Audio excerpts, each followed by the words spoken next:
Okay, today we're going to talk about finding shortest paths in graphs.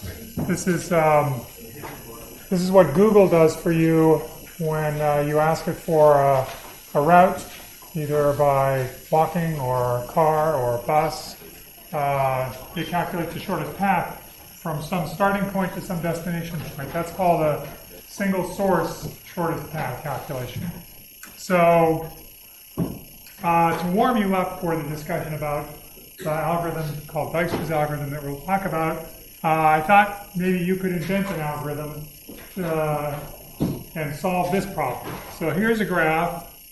There are weights on the edges. It's like a city, and there's traffic. And the weights are the time that you spend on that block. And you want to get from location S to location T in the smallest amount of time. So the fewest sum of the edge weights on the path or the walk. You can revisit a vertex if you wish, but I have to tell you in that graph that would not be smart. So that's the job. The job is find the shortest path or shortest path that you can find in that graph. And I'll give you a couple minutes to do this. And then we'll see if I found the shortest path.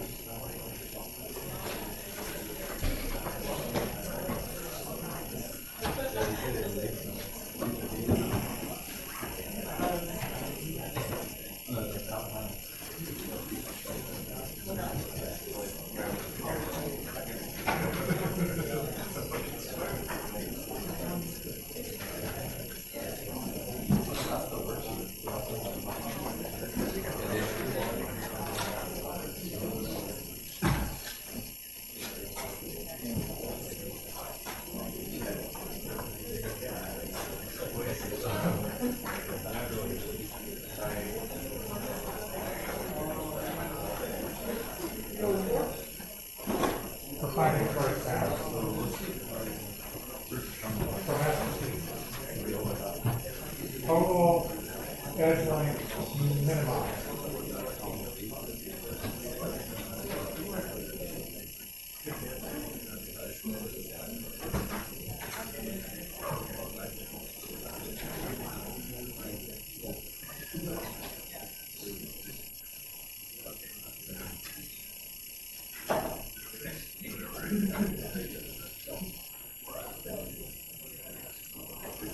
Seeing that this is a time-constrained problem, you might just want to find a reasonably short path.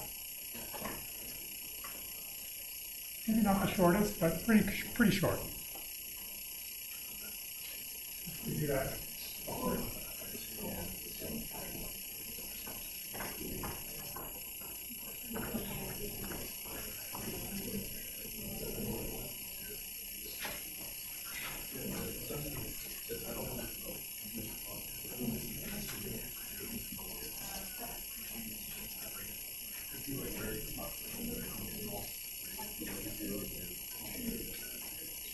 Okay, 30 more seconds.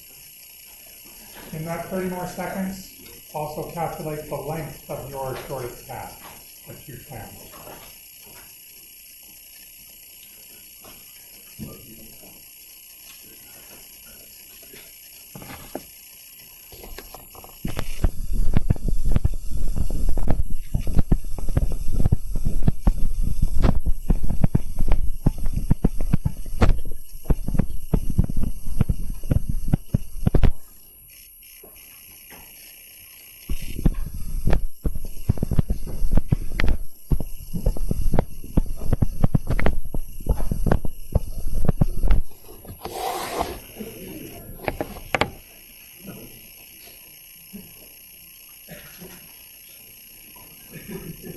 Everybody ready?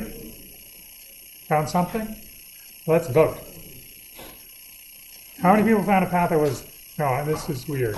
Let me go from the bottom up. You can only vote once. How many people have found a path that's less than 30? How about less than 40? Lots of people. Less than 50? I mean, if you voted already, don't vote again. Oh, wow, you're in. Okay, great. So now we're down to this set. Less than 40. So how do we do this? We do binary search. So it's less than 40, but it's more than 50, so that means it's got to be, no, it's less than 40, it's more than 30. It's got to be something like 35. How many people beat 35? Less than 35? Holy cow, you guys are awesome. Shortest pathfinders. All right, great. How many people got less than 35? 33? Less than 33? Less than 31? 32?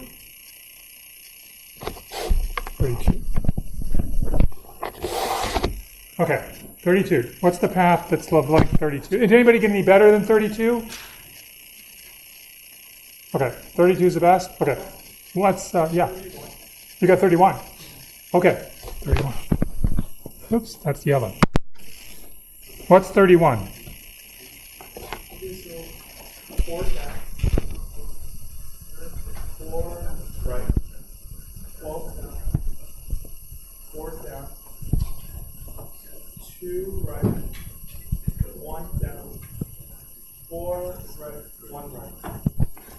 5, 6, 7, 8, 12, 24, 28, 32. Good. Anybody beat this? No? I think that's the one I got, 32. Okay, great. Now, of course, this was all great fun, but the idea was to try to get you to think of how you would do this algorithmically. How would you approach this problem? It's a reasonably big graph here for us to do, not for computers. And it requires some sort of procedure. So can you tell me what procedure you used?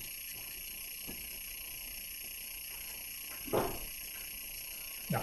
That's the shortest path to a vertex, and if it gets closer, then you keep it, and then from that, try to find a short path from that vertex. So you're finding a chain, essentially. And what happens if you're led astray?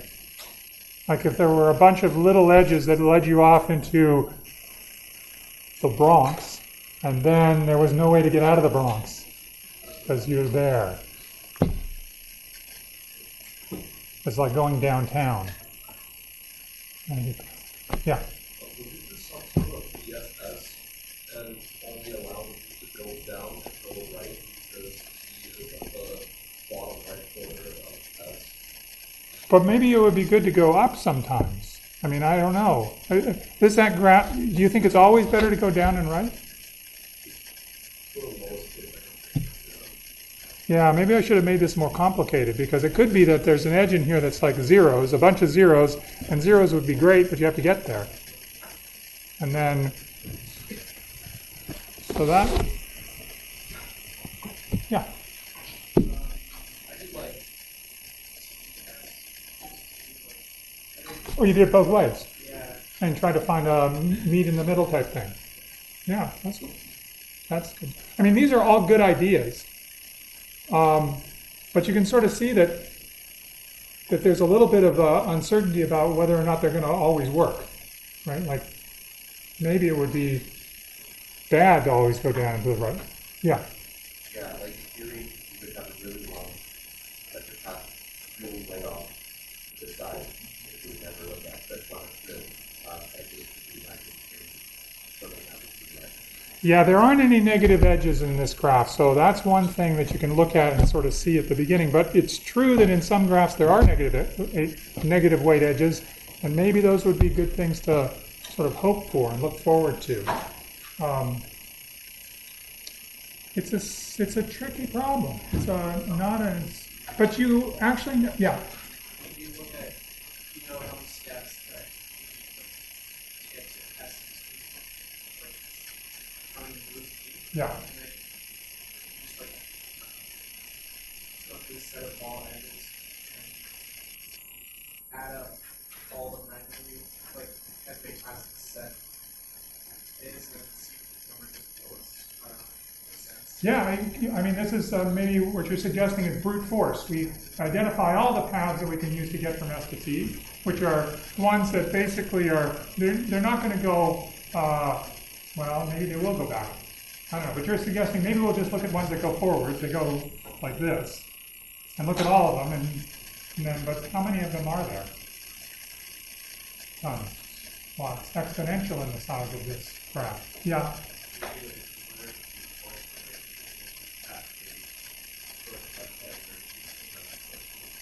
Ooh, brute force to every vertex, and then track sort of like build on what we've seen before to get to the next vertex, or something like that. Yeah. So this is an interesting comment because what do you know about the yellow path to that vertex? What do you know about that? You know that the yellow path from S to T is the shortest path from S to T. What do you know about the yellow path up to the vertex that I circled? I mean, what do you know about the yellow path up to the vertex? Right, it better be a shortest path. Otherwise, if there was a shorter path, then the yellow path wouldn't be shortest. Right, so in fact, every point along this path that I circle, it's the shortest path from S to that point. So this is a very interesting property. This is useful. And it's sort of like what we saw with breadth first search, right? When we did breadth first search, we would start at a vertex and we'd look and see which edges or which vertices we can get to by one edge. And then once we found all of those, we would look from those, what are the vertices we can get to from one more edge? And that breadth first search was building a tree which was a shortest path tree from a particular node. That was, the length was 1 per edge, or some number per edge. So that we can now think about doing the same sort of thing in a weighted graph, but instead of every edge having a distance of 1, they're going to have different distances. So you could imagine building a shortest path tree from S, just like you were suggesting, kind of exhaustively find the shortest path from S to everything until you hit T, and then you stop. And that's Dijkstra's algorithm. It's basically breadth first search from S when you take the edge weights into account. Okay, so now that we've invented, now we have to talk about some tricky things. So here's a graph, and it has a negative weight edge. I'm going to assume that there are no negative weight edges in the graphs. But this graph has one, and that's because I want to tell you what problems arise. So what is the shortest path in this graph from A to B? Let's not call it the shortest path to be technical. It's the shortest walk. The shortest walk from A to B.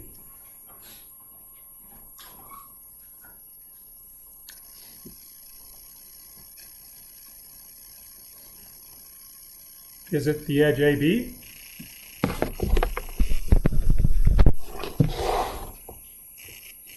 Yeah.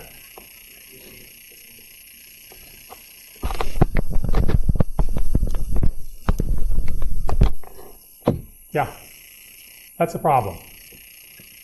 If you have a negative weight edge, you risk having negative weight cycles. If you have a negative weight cycle, then the shortest path is sometimes not well defined between two vertices because it could be negative infinity. So we're avoiding negative weight cycles, but we're also avoiding problems that arise with just negative weight edges. Dijkstra's algorithm doesn't work well with negative weight edges. So we're going to assume there are no negative weight edges in the graph. So Dijkstra's algorithm requires this assumption.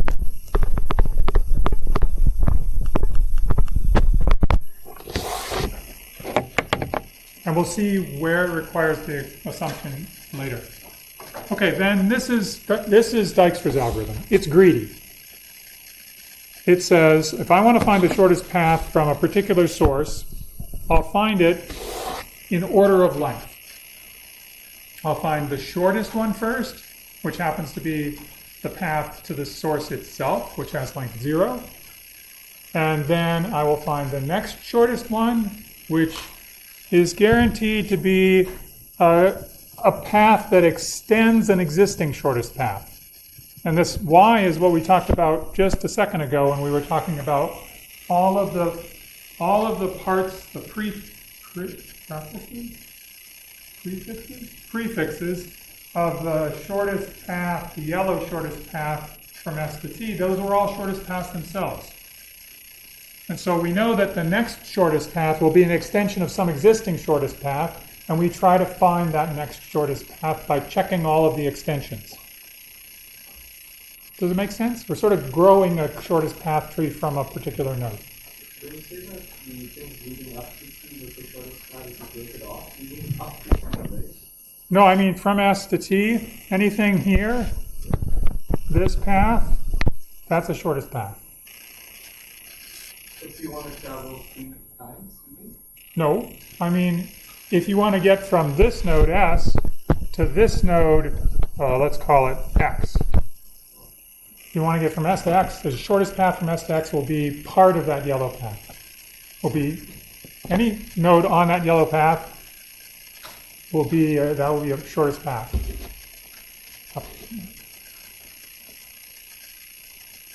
Okay, so great.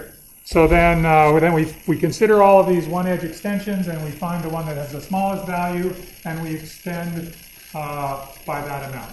Why would I pick the one with the smallest value to extend? Why don't I just pick any one? You know, I have a bunch of edges coming out. This is 5, this is 3, this is 1. This is my start vertex S. It's sort of always called S, by the way. And what this is saying is find the extensions that you can find from the current tree. That's all of these. Pick the one that's shortest. And then repeat. So now we find the things that we can get to from here. Why would I take the shortest one? Besides being greedy. What would go wrong if I didn't? Yeah?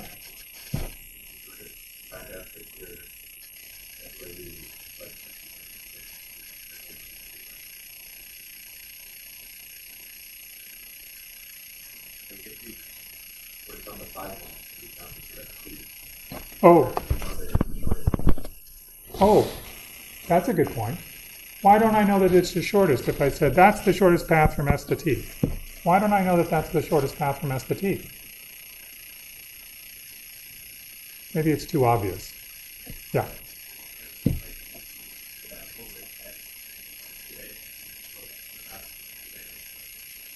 Oh, you're absolutely right. This is a good example.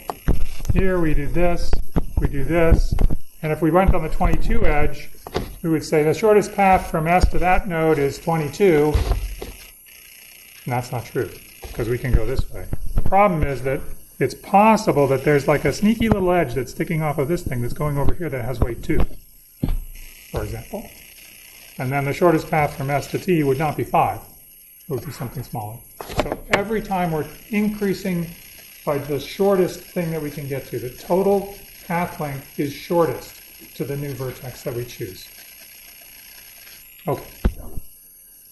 This is the pseudocode for doing that. It's like breadth first search. It starts off by unmarking all the vertices, and then it initializes a tentative distance for each vertex. This distance that it's initializing is something that will decrease as the algorithm proceeds. And it initializes all of those distances to be infinity, except for the distance to the source, which it initializes to be 0. So we're going to illustrate the execution of this algorithm on the graph that's there. And what this will do is it says A gets a distance value of 0, and everybody else gets a distance value of infinity. I'm making these small infinities because they will change. and they're kind of sideways, verging on 8. But they're all infinities. That's the initial setup. And then, while there are unmarked vertices, and in fact, all of them are unmarked initially, you select the unmarked vertex with the lowest current distance value, in which case you would select A, thank you, and you mark it by setting its shortest path length to that distance. So now the vertex A is marked, and we've got found its shortest path, or at least the length.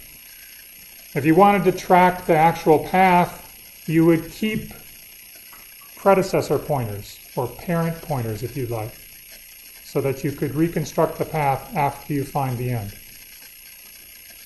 Okay? Right now, everybody's parent is nobody, except for A, whose parent is itself, or nobody, depending on how you want to.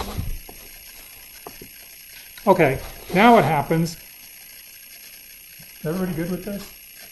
It's like the world's simplest algorithm. It's crazy that Dijkstra got his name attached to this thing. Really crazy. In fact, it was invented before him. But like everything, it got named because he was more visible. And what is it called? There's this huge, long list of people that invented this algorithm. And I can't even remember any of them except for Dijkstra. This was in 1956. Dijkstra did this. So it seems kind of odd that it was in the 50s if you find the shortest path algorithm like this. There was a shortest path algorithm that preceded this algorithm, but we aren't going to talk about that. It was the basis of the Bellman-Ford algorithm, which is a different shortest path algorithm. There are lots of them. Anyway, this one is probably the most common. Where was I? Oh yes, we were talking about this algorithm. Now what do? Well, then it says for every edge that's adjacent to the vertex that you just decided was going to be marked, the vertex V, in this case the vertex A, from every edge from that vertex, we update the distance. We say, oh, here's the vertex A. Maybe we can use the edge from A to a vertex that we haven't seen so far. Maybe we can use that to make it shorter, the path to that vertex shorter.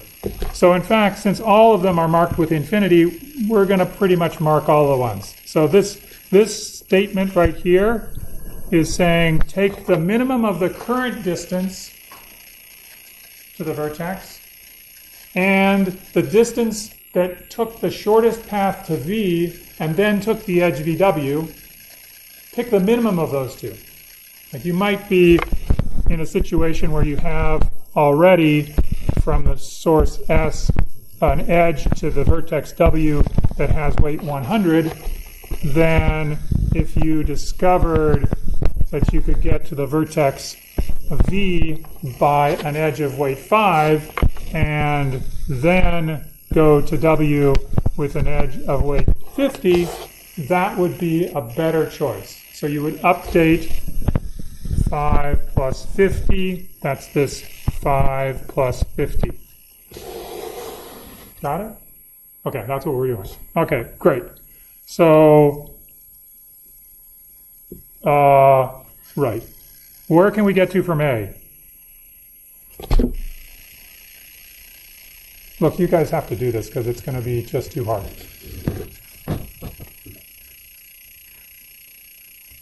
Where can we get to from A? C. Okay, great. C. So infinity, 9 is much better than infinity. So we'll update that. Anywhere else? E. Okay, E. And 8 is even better than 9. It's better than infinity. Anything else we can get to from A? This is a directed graph, by the way. I'm just showing you that things work just fine. Yep. What comparing from this W to this V? And what is this distance of Dist? Yeah. D-I-S-T? Or this W and this V? Like, is it the distance from the current vertex that we're at 2W? No, dist of V is whatever value happens to be in the dist array for that vertex. Or like the weight? No, it's the sum of the path, the sum of the edges that are getting you from S to that vertex at this particular time. It's the shortest path it's the length of the shortest path that's been discovered so far. So initially, for example, we might have had dist of W to be 100, and dist of V was 5, but after another step of Dijkstra's algorithm, dist of W would change to be 55. It changes over time. And you'll see, we'll write it down, and you'll see that it's decreasing. We went from infinity to 9, and we went from infinity to 8. The value changes over time. Okay, now what do we do? Now we go back up, and while there are unmarked vertices left in the graph, well, yeah, there are lots. Select the unmarked vertex, which has the lowest dist. So which one is that? E. And what do? We mark it by writing the length, the distance, down into that spot. So now it's marked. And then we look at all of the edges that we can get to, all the vertices we can get to from E by one edge. So what can we do? Where can we get to from E? D, with an edge of weight 7. And so the difference between infinity and 8 plus 7, that's a big difference. So we would want to put that in there. So what value do I put in this dist array now? 15. That's right. It's the total path length from the current minimum path from A to D. Okay, now what? Can we get anywhere else? E to G. Great. So E to G, that's good. 8 plus 1 is 9. Anywhere else? No. Okay, now what? Loop again. Go back up to the top. Find the unmarked vertex with the lowest dist value. There's 2 of them. Let's choose C, because it was in first. So we take C, and we mark it by writing the current dist value into the shortest path length array. By the way, is anybody feeling a little squeamish right now? Like this is really kind of rinky-dink. No, rinky-dink isn't the right word. It's a puzzlingly greedy type way of proceeding. Like we're just smacking a number down in here. How do I know that that's the shortest path length? This is something you should be thinking about. This is the trouble with greedy algorithms. They're easy, they're simple, but they're not easy to prove are correct, usually. This one's not too bad. Okay, so now we marked another vertex, C. Now where can we get to from C? We can get to B, and that would be 9 plus 2 is 11. And we can get to where? We can get to A. 9 plus 1 is 10, and A has already been marked, but just for your information, 9 plus 1 is bigger than 0, so we wouldn't even update it if we tried. Where else can we get to? D. 9 plus 4 is 13. And 13 is better than 15. So we now change that 15 into a 13. Now, this is a point where if you were keeping track of the paths, you would, when you update by using this value, you would need to update the predecessor or the parent of this node D. D's new parent would be the vertex C. So now D would have this parent pointer that points to C, which says in the shortest path tree, my parent is C. Okay, so this updates the parent in this case.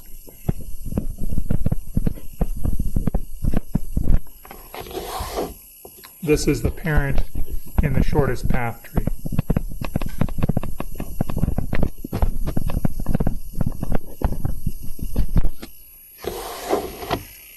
Okay, anywhere else we can get to? No, there are only 3 out edges from C, so we're good. So we're done with C. Now we go back in and we do it again, and we find what?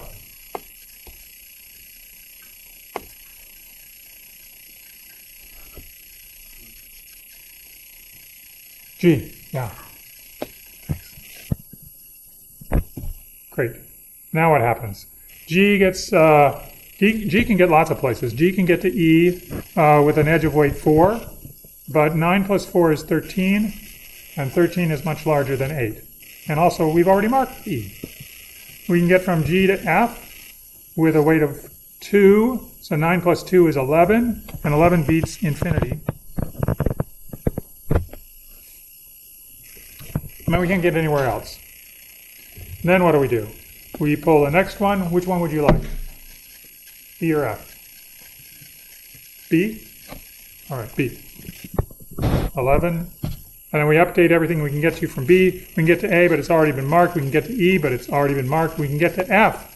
And the distance to F is 11 plus 2, which is 13. And 13 is larger than 11. So we do not update the parent for F. And we don't change its disk value. 13 is big. Too big. Okay, so now we're done with B, and we pull the next one, which is F. F comes out, and F says I can get to H. 11 plus 3 is 14. I can get nowhere else. Everybody good? We pull the next one, 13. Everything that D can't get to H or anything else that's, and then we finally pull out the H, which is 14. Yeah. Shortest path length. Yeah, but it was too long, so I had to shorten it. So to implement this, would you use mid priority queue to always remove the shortest distance? Yes. Oh,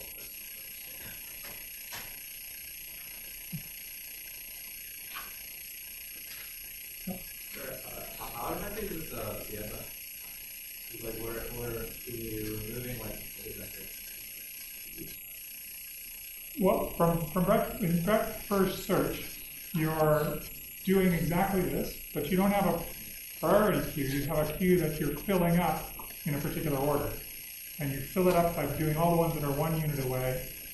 This one, you put in priorities on everything, and when you put something in, you give it a priority, which is the shortest path that you can get to it currently. And so what it's doing is it's a breadth first search in the sense of you first examine everything that you can get to that's in distance 0, then everything that you can get to that's within distance a little bit more than 0, and then everything you can get to a little bit more than 0. And so the first thing that you get to is going to be the one that's closest to the source vertex by 1 edge, and then you continue by exploring things in this sort of way that works out like breadth first search, but according to a particular distance that you've chosen.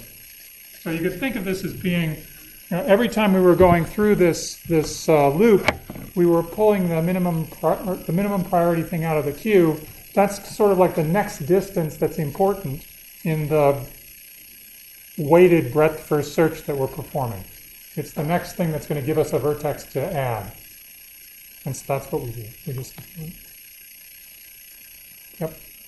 Is this algorithm almost the same as the first algorithm, except that this is for the shortest path length and the first algorithm is for minimum path length? Yes. You guys should come up and teach this class, really. I mean, we invented Prim's algorithm last time. Prim's algorithm is a minimum spanning tree algorithm which starts at a vertex and builds a minimum spanning tree edge by edge. It starts with a vertex, it adds 1 edge. then it looks at what it has and it adds another edge. It looks what it has and adds another edge. Every time it's adding an edge which has the smallest weight. Dijkstra's algorithm is like Prim's, except that the edge that it chooses is based on the total path length to that vertex. So it's not just based on the edge that gets you there, which is what Prim's is based on. It's based on the entire sum of the path lengths. So, but yes, it's exactly the same as Prim's algorithm. Which is why I didn't feel guilty about not telling you about Prim's algorithm, because we were doing Dijkstra's algorithm. It's the same algorithm, just a different priority. Any other question about this? Pretty cool algorithm. So this is what you're worried about, or at least I was worried about, the fact that it's going to work. I mean, what's the argument that says this is actually going to work? And this argument is called the Cloudproof, because it involves a cloud or something, like a set of vertices. So the idea is that you say, let's suppose that Dijkstra's algorithm doesn't find the shortest path to a particular vertex. So that means when it discovers that vertex and assigns it a shortest path length, that's the wrong number. And let's suppose that that's happening on the k plus first vertex that gets assigned a shortest path length. And call that vertex the vertex u. So this vertex here is the first vertex that Dijkstra's algorithm fails to correctly label with the right shortest path length. Is it okay? That's just the terminology. Okay, so there's a shorter path. If Dijkstra's fails, there must be a shorter path different from the path that Dijkstra's algorithm found. This is the path Dijkstra's algorithm found. It found the path that uses this edge right here. That was the edge that's from the set of vertices, the cloud that's already correct, that goes out of that correct set to u. That's the path that Dijkstra's algorithm found. But there's another shorter path, which is this gray path. However, the gray path has to go from, well, anyway, I claim here that the path P, which is the gray path, so this is that's the gray path. The gray path must contain a first vertex y that's not in the cloud, not in the set of vertices that Dijkstra's algorithm has correctly labeled. Why is that? I'll write it down while you tell me. Why?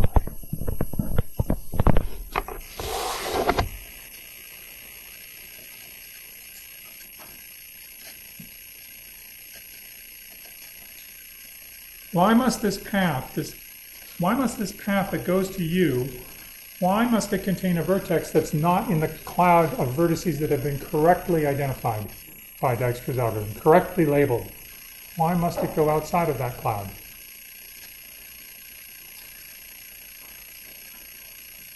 Yeah. Why is inside the cloud and we don't have the shortest path to y? That's okay. But why is supposed to be outside of the cloud? I'm saying that there's a shorter path from S to U, shorter than the one that Dijkstra's algorithm found. And I'm saying that it must at some point step out of the cloud on its way to U. Yep.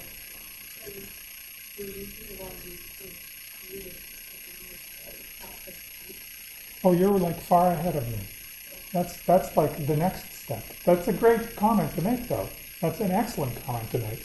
But I'm talking about the simplest thing, which is like, why is there a vertex that's outside of the cloud on the path P? Yeah. Yeah.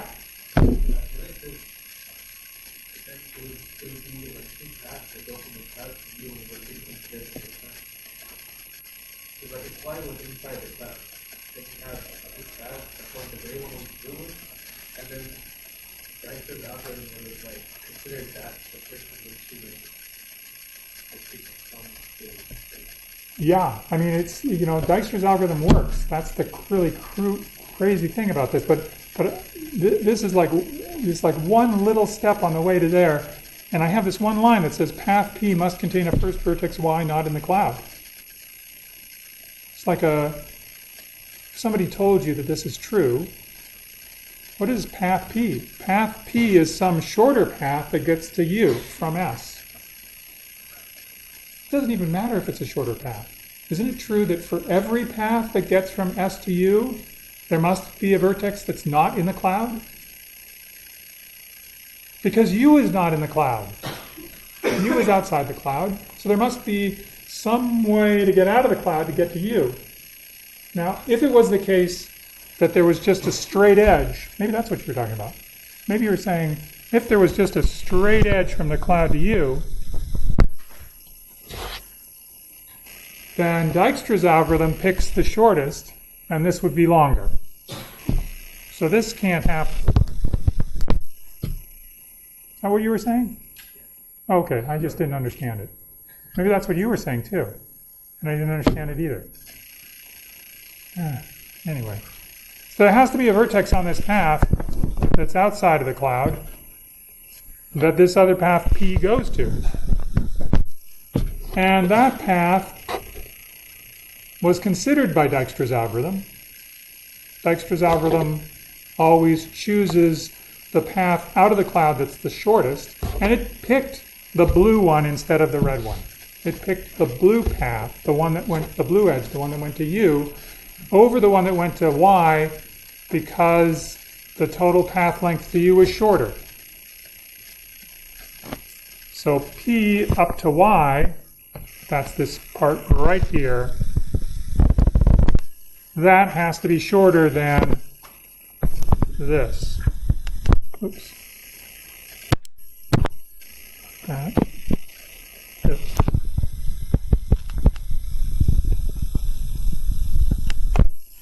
So the blue path, Q to U, is the shortest path out of that cloud. It must be shorter than the red path from P up to Y, whatever Y is. I suppose Y could even be U if you wanted it.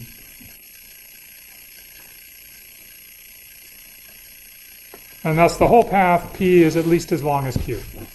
So now you've got to get from Y to U. Maybe Y is U. Doesn't matter. You have to get there. So the whole path P is at least as long as Q. And that's a contradiction because we assumed that P was shorter. Oh, it was some shorter path. Okay, everybody good? Yeah. How do you know that Y is not flowering? Because it has to get to U. The path has to go from S to U. So U is outside of the cloud. So eventually that path is going to go outside of the cloud. Because its endpoint is outside of the cloud. That's all. So like if you're saying like there's another way to get to U, then you're all Yeah. Anything that gets to U has to get out there some way. Even this edge here that I've written in red, which I'll write again, even that could be a valid P and Y would be U. And it doesn't matter. You can't use that path. I mean, you could, but it wouldn't be any shorter than the one that we're using, the one that Dijkstra's algorithm. Because Dijkstra's picks the shortest one that exits the cloud.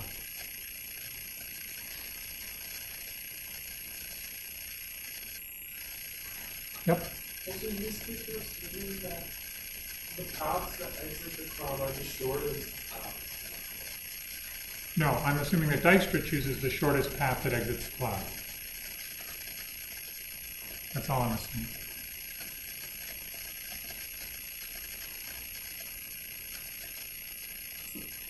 Okay, there's one other thing to ask you, which is, why is the last step true? Why is it the case that the whole path P is at least as long as the path Q?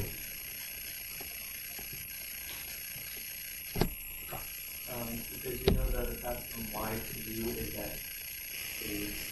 greater than equal to 0 because all you have to pass is Y. Yeah. this step right here, this is the place where we require no negative weight edges.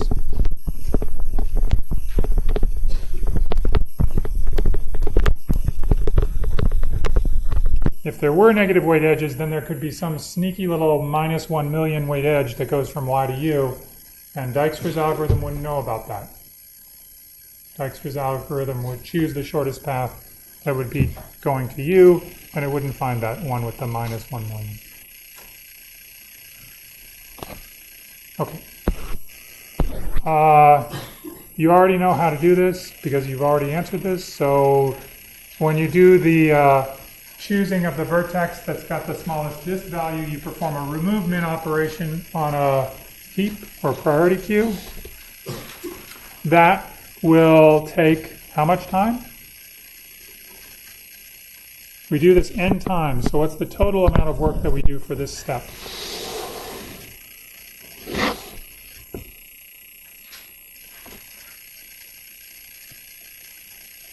What? N log n for all of them. Total is n log n. And remove mins from a heap. This is again using a heap as the priority queue. But then the other thing that you do in this algorithm is occasionally you reach into the heap and you change the priority of an element from something like infinity, for example, to 13. This is not an operation that we talked about when we talked about priority queues. It's called decreased priority. Could you implement decreased priority efficiently in a heap? How much time would it take?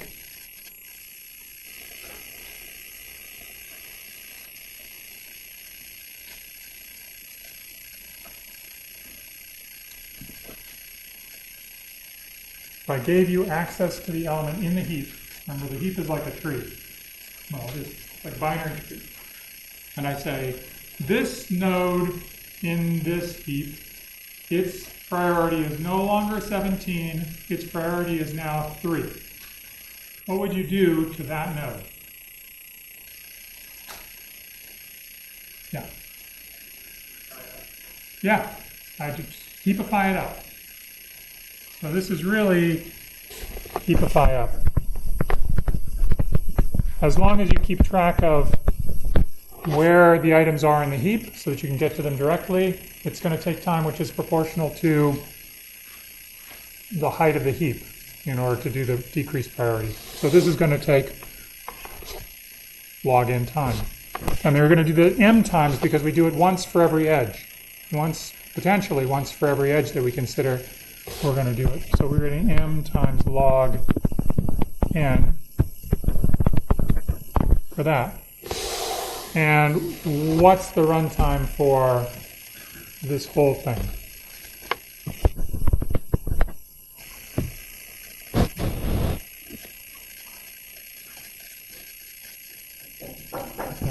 M plus n or m log n plus n log n, or if you believe that the number of edges in your graph is larger than n because it's a connected graph, then just m log n. Is this the same running time as you would have in an adjacency matrix representation? What would be the running time for the adjacency matrix version?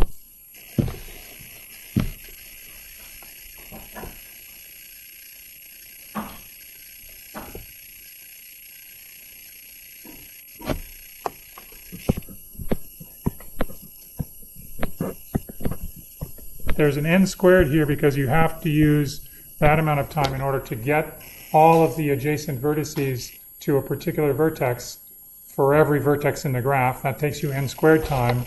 And then in addition, you need the m log n, the cost for doing the priority queue updates, the decreased queue updates. So this would be the running time for the adjacency matrix. We have 5 seconds to tell you that there's something called a Fibonacci heap, which speeds up the decreased priority operations and keeps remove min at the same running time. And so with Fibonacci heaps, you get theta of n log n plus m. And there are fancier things you can do, but that's pretty much the fastest for general weights, general weighted graphs. Yep. So you talking about like a Bayesian matrix, or you can work like for representing what? For representing the graph. This is an adjacency matrix representation of the graph. Oh yeah, so you still have to, you still need to do your math. Right. Just for the graph. Okay, I will see you on December 10th. It was a pleasure teaching you.